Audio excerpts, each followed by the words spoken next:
whether it breaks out this week or in 2 weeks' time, 3 weeks' time, makes no difference. But it should be that order of magnitude in terms of time. It's like, it's right here, right It's now. go time, yeah. In this video, we've compiled the best moments from Raoul Pal's insightful interview on Deribit.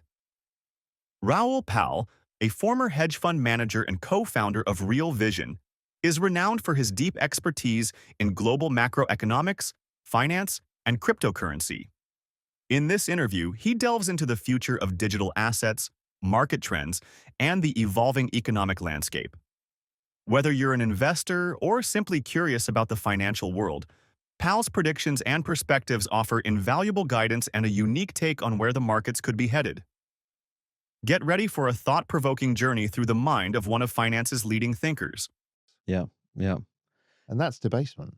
Yeah, and that's where you see it. And I mean, it's funny, like with London Crypto Club, and our first ever kind of piece that we wrote to kind of lay out the macro landscape for all this stuff. There's kind of no getting away from it. The dynamic plays out, and like you can be off with timing and stuff. And I know like you've done some great work around like the refinancing cycle and all that stuff. But there's just with these fiat debt-driven economies, there's no way of them sort of getting out of it. And like '08 was the big reset, and you know they chose to reflate the assets, right? Because that's the collateral that underpins it all. Like there's no way they get out of that. There's no kind of magic cure. Yeah. Maybe some productivity growth from AI and all that stuff, fine, that makes it more affordable. But where we are right now, they're going to continue to debase. One thing I wanted to pick you up on actually was on the dollar. Yeah. Because Imran and I was having this conversation just yesterday, actually. I'm never too bearish dollars because, like you say, there's like a $17-18 trillion short out there by virtue of the amount of dollar-denominated debt issued outside of the US. And I always think we go through these cycles where basically Fed start hiking, like dollar rips. The moment they even whisper about hiking, dollar rips against everything, dollar wrecking ball, all that. And then we kind of get towards the end of that cycle, rates peak out, dollar starts to sell off a bit. And then you have a bit of dollar weakness, and then the Fed start cutting, which is kind of where we're at now. But then usually when the Fed are cutting, the rest of the world's in more shit, which we're seeing in China, which we're seeing in Europe. And then the dollar strength kind of plays through for a bit more. And then we only then get a really nice sell-off when Fed run things too low for too long, the world's reflating, and that's like kind of, that probably then runs until we get these dollar demise pieces. A question that comes to mind, obviously I think a strong dollar has been negative Bitcoin. Can Bitcoin still go on this, and can we still have this banana zone if we were to see over the coming months a really sort of strong outperformance of the dollar? I've gone back and tested it, and it can rally in any environment. dollar bull markets, dollar bear markets. So, I mean, I don't think we're in a dollar bull market environment right now. I think the dollar moved quite a decent amount. It got down to that 100 level. It's like, no, thank you. And it's it was due about. It was definitely you've due now about. got closing of positions and all of that stuff.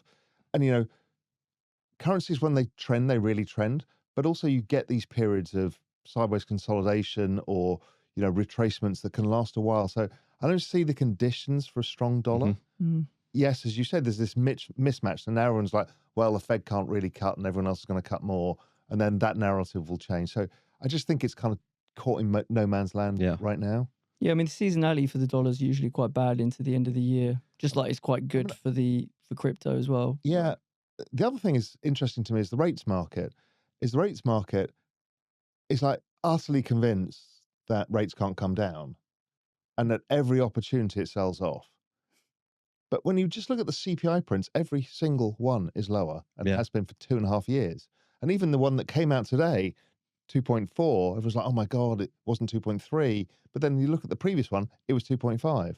It's like there's this disinflationary trend, but the rates market just doesn't want to believe it. Yeah.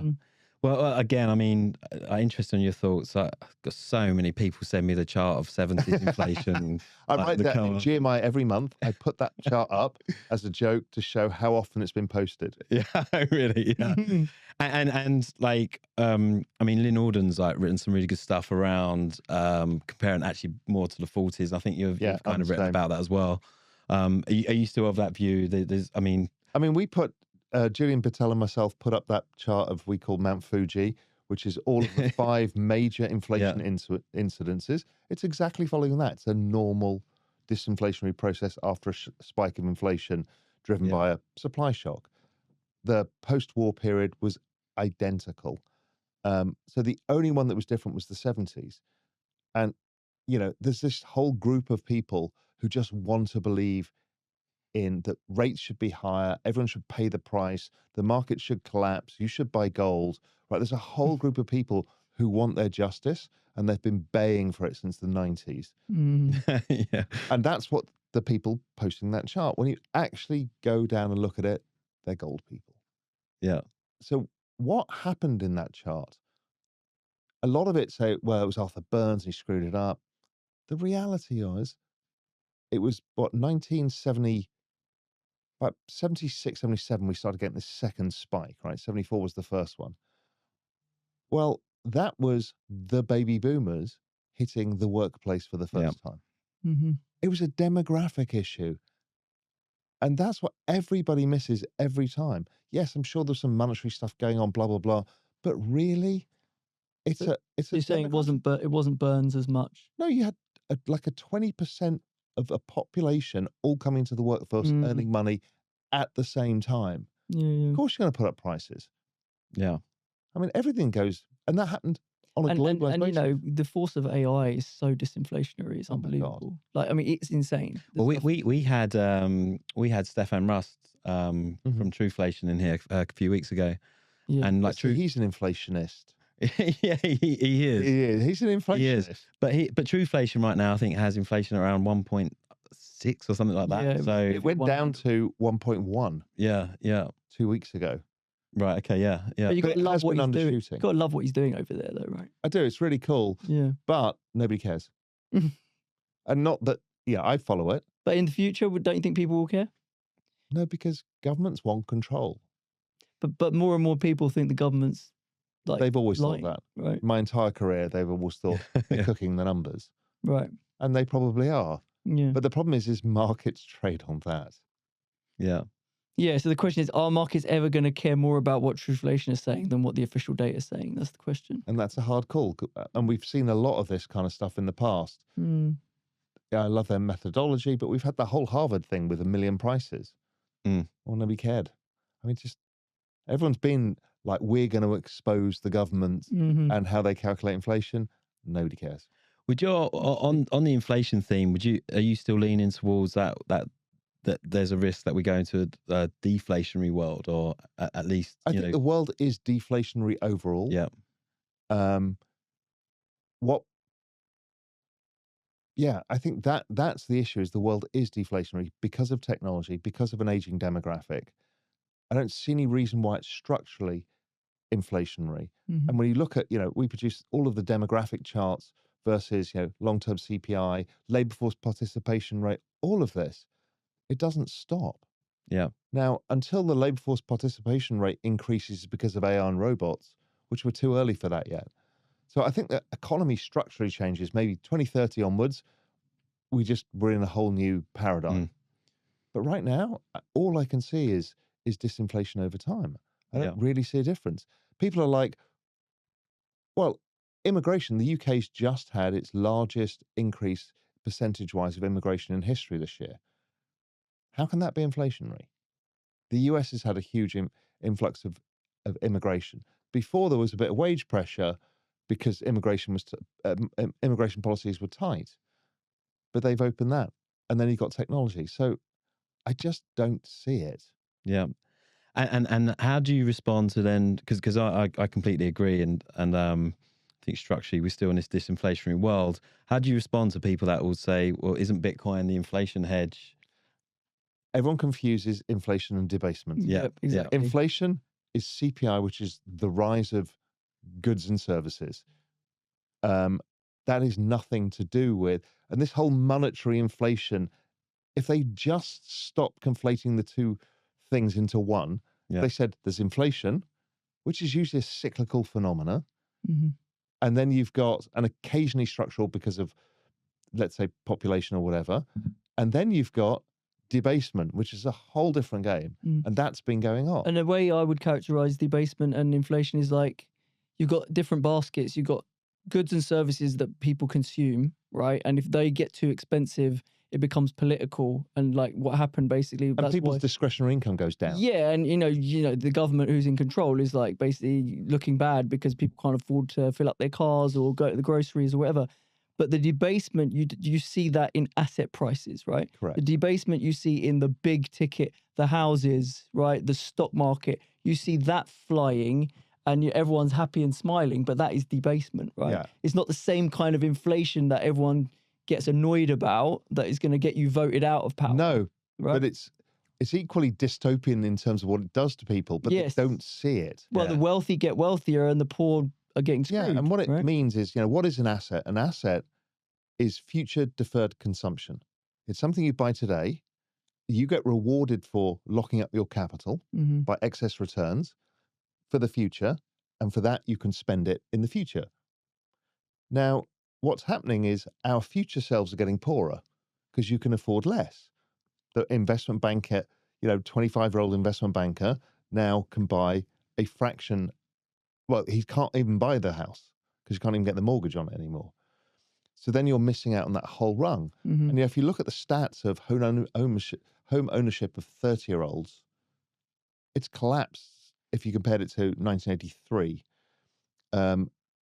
All of the stats just show that they're just going to miss out on a big part of economic life, which is why so many people are driven towards speculative assets, because it's the only way of making it up. When you speak to somebody, I had this conversation today or yesterday, I'm like, why don't you invest in the S&P 500? They're like, how much does it make a year? 8%. And they're like, I'm fucked. I'm never going to make enough money to retire or do anything. Mhm.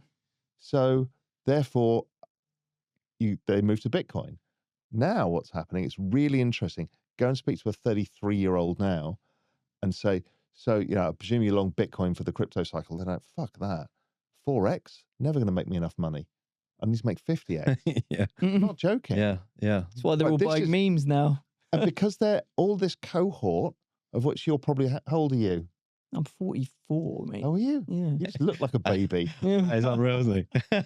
That's ridiculous. Oh, you know what? I'm flattered that you thought that. I would have thought you were dead in the middle of this cohort of like 35, 36. I wish. Imran's got a great skin routine. We should have a podcast about Imran's skin routine. That's much better.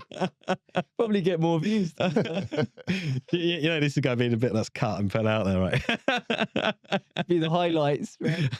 All right, so If you speak to the average millennial now, they're under pressure because they're getting married. Some are having kids at the lowest rate in all history, and they haven't got a house, so they're trying to get a house.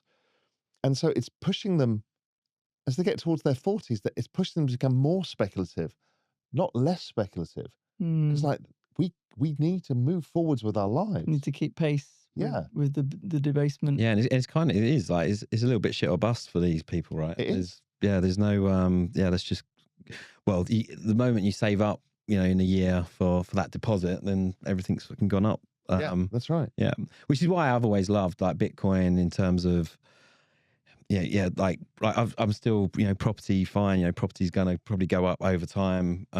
Particularly, we live on an island and the debasement games. But again, you need a deposit to buy a property. It's expensive. Like how can you buy a fraction of a property? Whereas Bitcoin's is perfect. Just start hedging yourself there at least. But And that's the other thing about Bitcoin is people don't really, we all get so in the day-to-day stuff. Really, what we've created is a globally homogenous asset. Yeah. Right. You were in FX markets. We think of like FX as globally homogenous. It's not. Go to a rice worker in the Philippines. They have no chance of buying dollars or pounds or anything. yeah, So it's not a product. Gold, yes, but the bid offer spreads are so massive. So this is the only one, and it's fractionalizable. So whatever you earn, you can put 10% of your income in. Thanks for watching. If you enjoyed this compilation of insights from Raoul Pal, don't forget to give the video a thumbs up and subscribe to the channel for more content on finance, investing, and the future of digital assets. Hit the notification bell so you never miss an update, and feel free to leave a comment below with your thoughts or any topics you'd like to see covered next. Stay tuned for more expert interviews and deep dives into the financial world. See you in the next video.